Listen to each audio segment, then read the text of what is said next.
Minister Konda Surekha madam గారు, పర్యావరణ శాఖను పరమాత్మ శాఖ నిర్వహిస్తున్న మంత్రివర్యులు. సభకు నమస్కారం.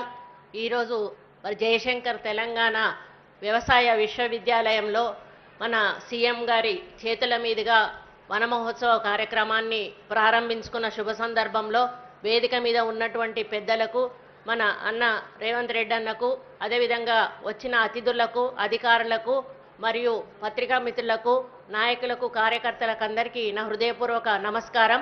మరి వృక్షో రక్షిత రక్షితః అనేది మనందరికీ కూడా పూర్వకాలం నుంచి పెద్దలు చెప్పినటువంటి విషయం. చెట్టును మనం రక్షిస్తే చెట్టు మనల్ని రక్షిస్తుంది. మరి ఈ రోజుల్లో మనకు ఏదైతే రియల్ ఎస్టేట్స్ వస్తూ ఉన్నాయో దానివల్ల మనం చెట్లను నరకడం వలన ఈ గ్లోబల్ వార్మింగ్ అనేది వస్తూ ఉంది. ఈరోజు భూకంపాలు రావడం కానీ, సునామీలు రావడం కానీ, ఇవన్నీ కూడా మనం చెట్లు మరి నరకడం వల్లనే వర్షాలు సకాలంలో రాకపోవడం, ఇటువంటి ఇబ్బందులు జరుగుతూ ఉన్నాయి. ముఖ్యంగా అడవుల్లో చెట్లను నరికితే ఈరోజు అక్కడ ఉన్న కోతులు మనకొచ్చి మన ఊర్ల మీద పడుతున్నాయంటే వాటికి అక్కడ తిండి లేకపోవడం వలన. కాబట్టి మనం చెట్లను నరకడం మానేయాలని, చెట్లను పెంచడం నేర్చుకోవాలి. ఎందుకంటే మనం పెంచిన చెట్లు మనల్ని కాపాడుతాయి. మన భవిష్యత్తు తరాలకు కూడా అవి తప్పకుండా వాళ్ళకు ఉపయోగపడతాయి. ముఖ్యంగా బయోడైవర్సిటీ అనేది మనం రక్షించబడుతుంది. ఎందుకంటే జీవజాలం అనేది బతకాలి అంటే చెట్లు తప్పనిసరిగా ఉండాల్సిన అవసరం ఉన్నది.